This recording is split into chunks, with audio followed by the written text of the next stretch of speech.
Hello and welcome to Canyon PD's Tip of the Day, where educators get tips, tricks, and ideas that serve, support, and inspire their students. And today we're looking at Kahoot. That's right, it's the educational technology tool that has stormed the world. It is so much fun. It's like a game show, and watch how teachers can customize their student learning with this tool. Over here in the center, you have what's new, and of course, I'm showing off the free version. You also have their top picks. You can discover other Kahoots and use them as they were made.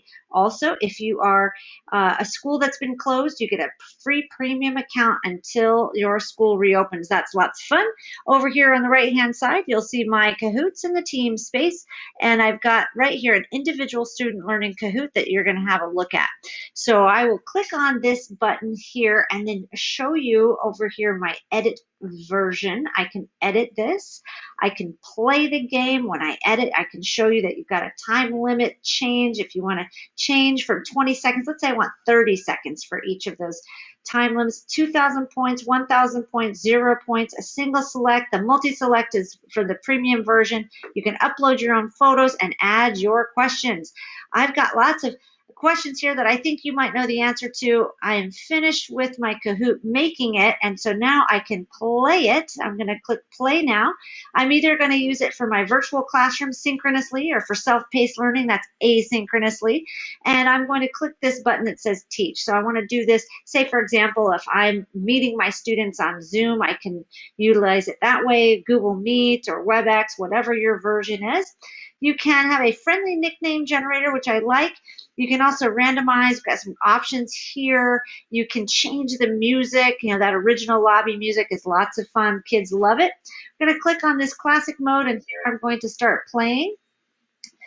So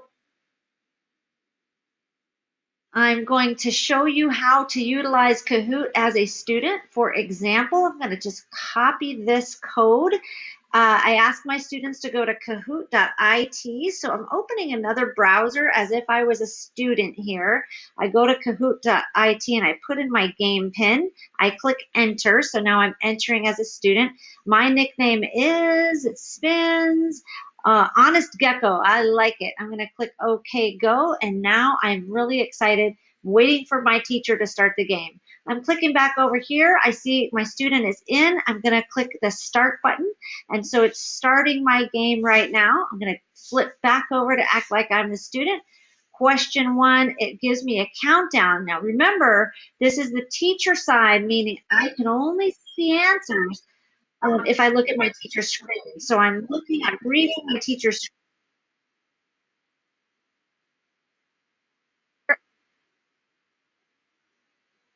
Lightning smart, and it gives me the correct answer. Now that just happened to be a lucky guess, right? Here I am as a teacher. This is what I see. I see my students who have answered. I can see all of the students that are in, what they've answered. When I click next, I have kind of this game show, did you win type of thing. It really encourages students to be a part of your learning. And as always, I empower you to empower your students to learn in a fun, engaging style, utilizing a tool like Kahoot.